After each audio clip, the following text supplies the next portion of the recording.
Alright, welcome back. Quit it, Anarchy. All we're asking is whether you're gonna sign or not. Just forget about making any strange deals or any other suspicious moves. Ho? Take a shot every time he says ho. You say I have no room to negotiate?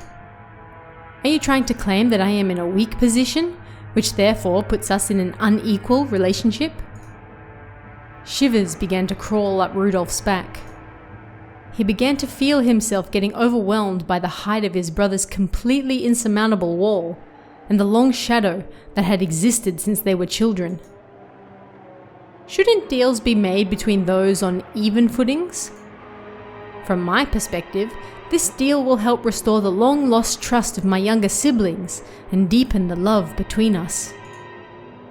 It's an old problem that's been eating at me, and one I would prefer to resolve as soon as possible. I would be overjoyed if we could resolve it today. However, it seems I'm not the only one who'd be quite glad to close this deal quickly. Am I wrong? Krauss stared at each of his siblings. They avoided his gaze with animal-like instinct. Only Hideyoshi was slow in avoiding it.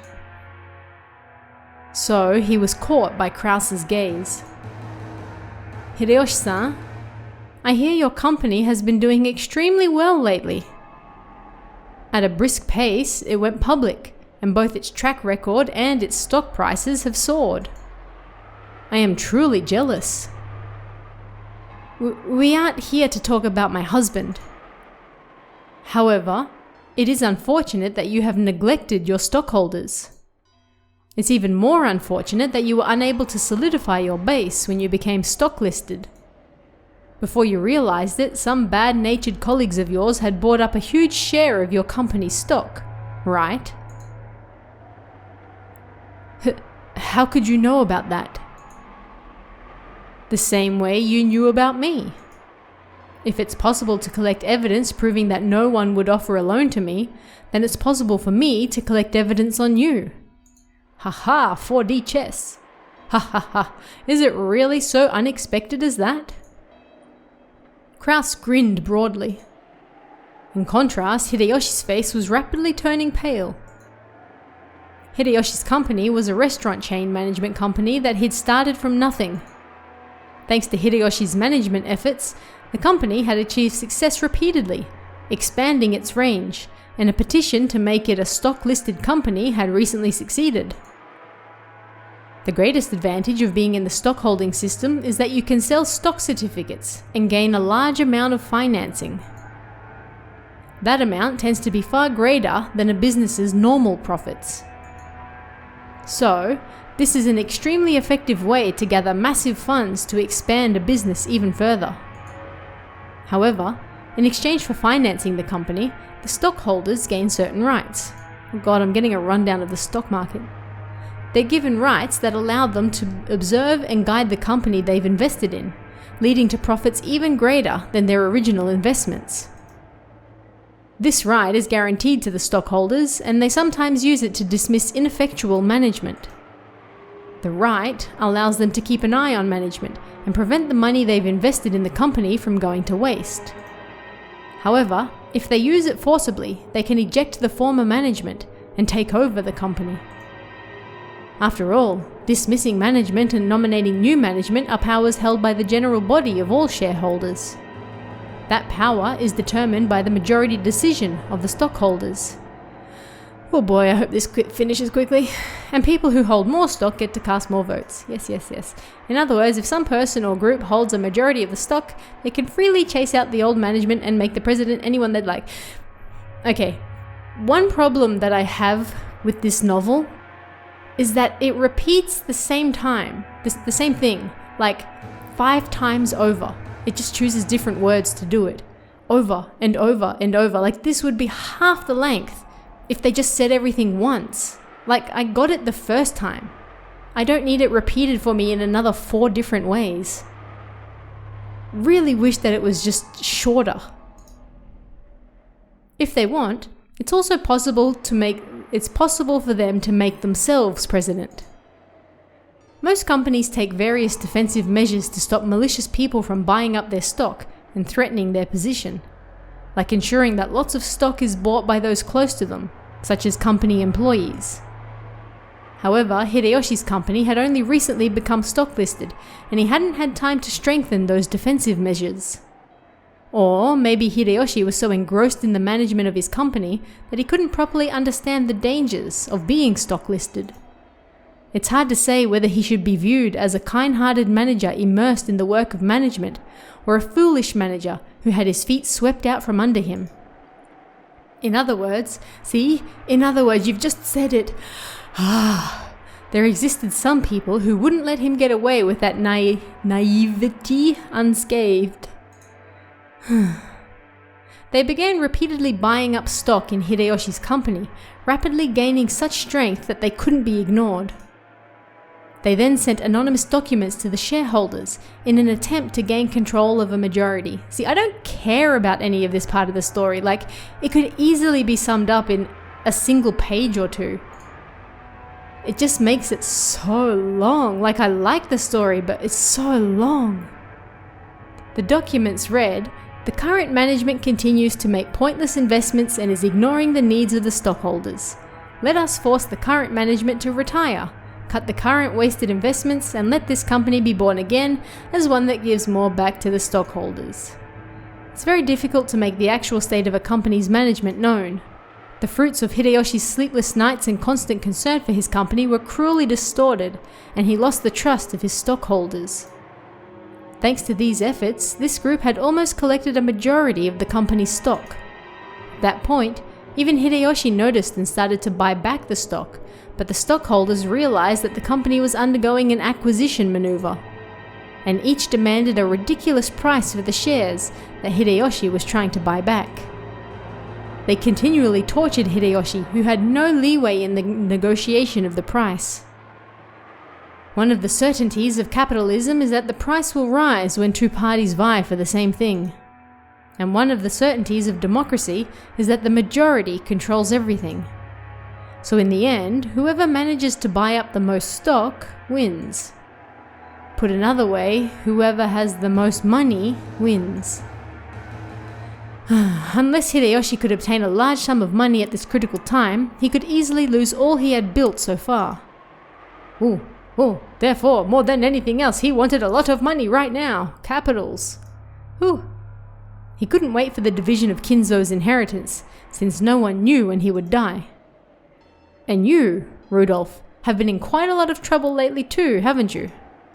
You always hear people say it's terrifying overseas, but it seems it really is true. American trials are settled quite emotionally. They never hand down generous judgments to foreigners. Wait, what? What's going on with Rudolph? Weren't you advised by your lawyer that making a settlement with the other party would be more economical in the long run? What's all this about? She exists. Well, it's just some trouble from work. No big deal. Nothing you can't settle with money. Kiria immediately guessed the meaning behind the subtle expression on Rudolph's face. Her husband had gotten wrapped up in some kind of trouble without her knowledge, and had been worrying over it alone. That's right. In this world, anything can be settled with money. After all, it can even buy back the broken bonds between siblings. America is very fussy about the violation of rights. But with money, anything can be settled. Long live capitalism. Though, rumor has it that the settlement money could be as high as several $1 million. Hoo-hoo! Rudolph had been building a large amount of wealth with a certain type of niche industry. Wonder what niche industry that is. However, a niche is a niche. Take a shot for every niche. It definitely wasn't a business exposed to the light of day. Ho ho. An American corporate giant was trying to accuse Rudolph's company of violating their rights. For various reasons, it was thought that victory for Rudolph in this trial would be extremely unlikely, and he was being forced into an all-out surrender. But even so, there was a way for this to be resolved with money. There's always a way with money. If he could just pay that money, it might still be painful, but he'd be able to pick himself back up. But if he didn't pay, he'd lose everything. Ooh, therefore, more than anything else, he wanted a lot of money right now. Rosa, you're a good and noble little sister. Are we going to do this for every family member? You wouldn't get yourself involved in a dangerous money game. However, your soft-hearted nature has brought you trouble, hasn't it? In my opinion, becoming a co-signer for anything isn't someone one should enter into lightly. That's none of your business, Krauss Nissan. Rosa uncharacteristically laid bare her emotions and yelled. After all, no one was supposed to know that. As Krauss watched, he let slip a muffled laugh. I feel like I'm losing my voice here. Without exception, every one of them, more than anything else, wanted a lot of money right now. In other words, the situation had been reversed. Take a shot every time in other words. After all, the person the younger siblings were threatening was the only one who had no urgent need for a large sum of money. The other three, however, wanted a lot of money quickly, no matter the cost. In other words, the longer it took to establish this deal, the better position Krauss would be in. Krauss was extremely sly. He had known of their Achilles' heel from the beginning. Even so, he had not been certain. Therefore, he had hidden his knowledge until the very end, striking back only after analyzing their attitudes. If it were possible, I would like nothing more than to raise some money for my adorable siblings in their time of need. But unfortunately, I have nothing on hand. If you know of any sponsors that might be able to raise a whole 750 million, I suggest you try there first. Krauss's elated words were so obviously detached from what he actually felt. The other siblings could do nothing more than listen, grinding their teeth. If they could think of a sponsor that convenient, they wouldn't have kept up this charade. They had entered this huge battle specifically because they had exhausted all other options. Get wrecked.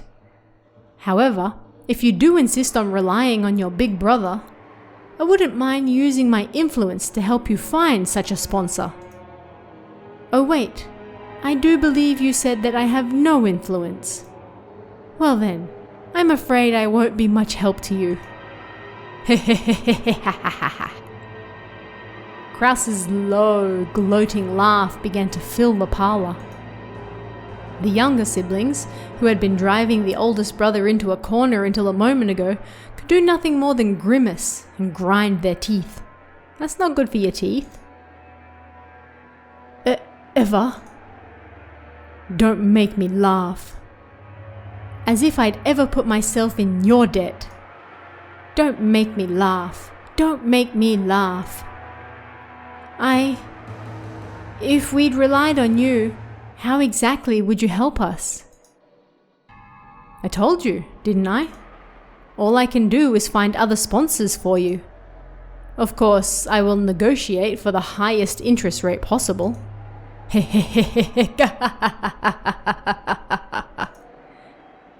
Damn you, taking advantage of us. Honey, please calm down. I don't think we're long past calming down. I am calm. I'm extremely cool. You bastard. Kiria grabbed her husband's hand. But that action made him feel even more pitiful, so Rudolph shook it off. Krauss laughed as though watching something highly amusing. In times like these, it certainly would be nice to find Father's hidden gold. If you did, you could split it up into 2.5 billion yen portions right now. How sad, how sad, how very sad. How extremely, totally, truly, hopelessly sad. Tonight, let us all drink together, as we solve the riddle of Beatrice's epitaph, and discover the location of Father's hidden gold. Yeah, it's certainly more interesting than talking about stocks. If we 4 friendly siblings work together, there is surely no puzzle we can't solve. Ha ha ha ha ha ha ha ha ha ha ha ha.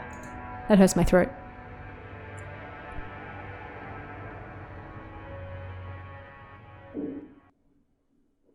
Oh, I was waiting for the shattered glass scene.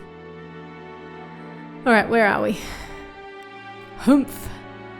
Quite an entertaining scheme. Well then, what are the conditions they've attached? Well, whether or not Krauss Summer actually discovers the gold, he'll pay Eva Summer, Rudolf Summer, and Rosa Summer a total of 7.5 billion yen for their shares. However, 10% of that will be paid before March. Heh, ha ha ha ha ha ha. Kinzo! Krauss, you dunce. To think he would have had his feet swept out from under him by his younger siblings. How truly amusing. But it sounds as though they tripped when going in for the kill, yes? Yes. Ooh. Krauss Summer exposed the fact that Eva Summer and the younger siblings all have an urgent need to get money. He's been spying. Humph. Is there even any need to expose such obvious facts? That irresolute, incompetent man. What are they doing now? That conversation has been put on hold for the time being. Now Beatrice Summer's epitaph is being discussed. So they're trying to solve the riddle and find out where my gold is hidden. Yes. Kinzo set down his spectacles and snorted. Will the miracle be fulfilled first, or will those fools expose the gold first? What a show this will be. At the very moment those fools solve my puzzle, I will suffer utter defeat. They can suck my corpse down to the last fragment of bone. Let's not suck any corpses, thank you. The greed of fools can allow great magic to bring forth a miracle. And yet, if the fulfillment of the miracle comes first, if it comes first, Beatrice will be resurrected again. The smile I have been chasing half my life will be restored. Oh, Beatrice! Soon will come the sacred night when we shall bet upon a miracle, and the game of demons shall begin. I will surely prove triumphant and survive. I'll let you have the lives of all those others. I don't need wealth or honor or assets or gold or anything. All I want is to see your smile one last time. Cough, cough, cough. Alright, calm the titties, Kinzo. Kinzo choked, apparently in great pain. Kanon got closer and tried to pat his master's back, but Kinzo motioned for him to stop. Do you know why I went to the trouble of exposing the hidden location of the gold in a place that everyone can see? No. It is because magical power is determined by risk. If the number of people who try to discover Beatrice's gold is great, and the danger of them succeeding is great as well, then the power of magic will bring about a grand miracle if we succeed despite the odds. Ooh. Kinzo's playing 5D chess. In other words, magic is a game. In other words, take a shot. It is not the case that the one who performs the best becomes the victor. The victor performs the best because he has been granted magic. Do you see? Not really. It is similar to how the miracle of life can be granted only after winning against the divine odds of several 100 million to 1. Is this a little difficult for you? Kinda. My apologies. That's fine. It all comes down to this. I will give all that I have built up to the one who solves the mystery of Beatrice's epitaph. wealth, honor, gold, and the inheritance of the Ushiromiya family. Everything that I have established. My children certainly aren't the only ones with the right to attempt to solve this riddle. Anyone who solves the riddle will have the right to gain everything. Even you. Get it, Kanon? Yes. However, I couldn't possibly understand such a difficult riddle. Of course, I made it difficult. But you must try to solve it as well. That will form the seed that summons the miracle of my magic. If everyone attempts it and everyone fails, that will be that. However, if the miracles come together and give birth to a magical power, it will happen. Beatrice will revive. Oh, yes, please. That is why you must attempt it too. Everyone must attempt it. And in so doing, they will give strength to my magic. Do you understand? Yes, I will try. For a long while, Kinzo repeatedly muttered to himself, agitated and clutching at his head. He's a Psyduck. Kanon stayed where he was, alert and unmoving, until he was given the next order from his master. Kinzo eventually realized this. Very well, leave me.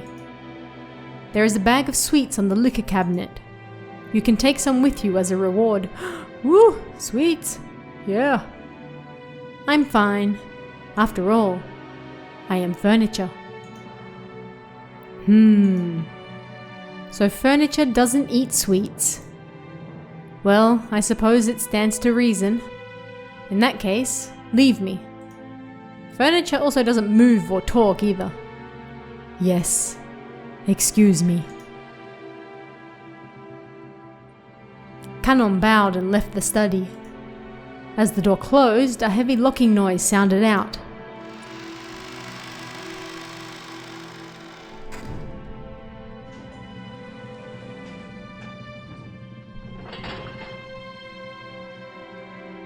But it was not the sound of Kanon locking the door. It was the door locking automatically. No one could enter without Kinzo's permission, and once they left, they could not enter again. It was a mechanism that Kinzo, unable to trust his blood relatives, had created to seal himself up in his own study and isolate himself from the outside world. He was already unable to trust anyone excepting not the children who shared his blood, but those servants who called themselves furniture.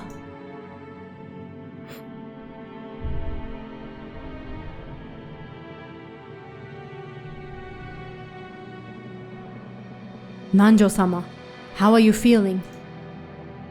Ah, Genji-san. Oh, it's just that there's no place for me to be anymore. With a bitter laugh, Nanjo turned to face the door to the parlor. That look was apparently enough to tell Genji what Nanjo wanted to say. For the most part, Genji also understood the family's situation. It must have made him want to frown, knowing that right now in the lounge, the master he served was being discussed so disrespectfully. But it would have been very difficult to gather that from his indifferent expression. Still, I don't understand. Why did Kinzo-san have something so provocative written, I wonder? Nanjo looked at the portrait of Beatrice. No, he actually directed his gaze beneath the portrait, at the plate with the epitaph. I do not presume to understand the master's thoughts. However, I'm sure he had a deep reason for doing so. Since long ago, when Kinzo-san played chess, he would always prepare his moves according to some far-reaching judgment. Yes, sometimes even to make moves I couldn't understand. It's because he's playing 5D chess, bros. For an average person like me, it was impossible to see through whatever it was he was planning. Sometimes I wonder if this might be some kind of will in the master's eyes. Perhaps he wishes to hand over his wealth and title to the one who can understand it. Apparently he wants to throw it all away for a smile. So, you're thinking he may have wanted the 4 siblings to work together and solve the riddle. before some outsider like myself solved it. Kinzo-san may speak of his children in insulting terms, but perhaps he also wants them to repair their relationship.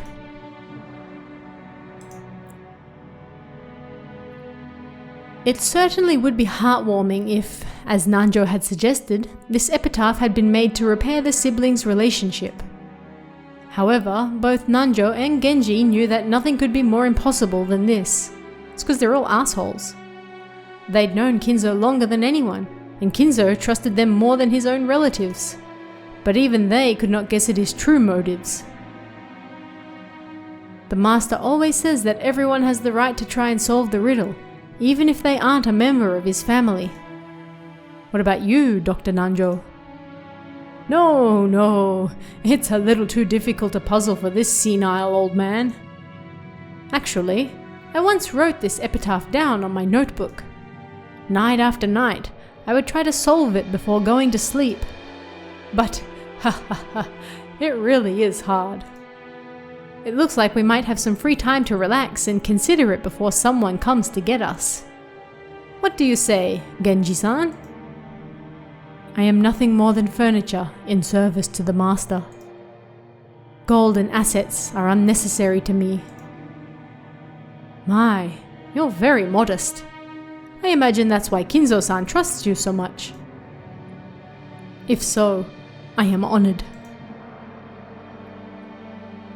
As Nanjo lightly laughed in response, he once again looked at the epitaph. Behold the sweet fish river running through my beloved hometown. You who seek the golden land, follow its path downstream in search of the key. The epitaph on the portrait called My Beloved Witch Beatrice goes as follows. Didn't we literally just read this? In that village look for the shore the two will tell you of. There sleeps the key to the golden land. The one who obtains the key must then travel to the golden land in accordance with these rules. On the first twilight, offer the 6 chosen by the key as sacrifices. On the second twilight, those who remain shall tear apart the 2 who are close. On the third twilight, those who remain shall praise my noble name. On the fourth twilight, gouge the head and kill. On the fifth twilight, gouge the chest and kill. On the sixth twilight, gouge the stomach and kill. On the seventh twilight, gouge the knee and kill. How do you gouge a knee? On the eighth twilight, gouge the leg and kill. How many twilights? On the ninth twilight, the witch shall revive, and none shall be left alive. On the 10th twilight, at journey's end, you shall attain the power of the golden land's treasures, once and for the last time. The witch shall praise the wise and bestow 4 treasures. One shall be all the gold from the golden land. One shall be the resurrection of all the dead souls. One shall be the resurrection of the love that was lost. One shall be to put the witch to sleep for all time. Sleep peacefully, my beloved witch, Beatrice.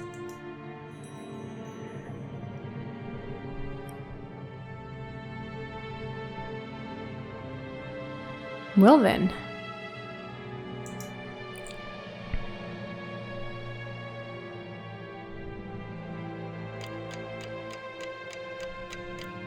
And it's now 3 o'clock.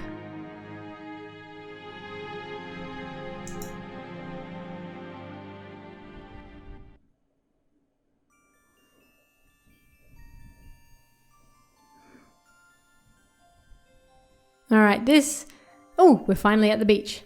But this is pretty much the perfect spot to end on. So we're going to see what's happening on the beach in the next one. See ya.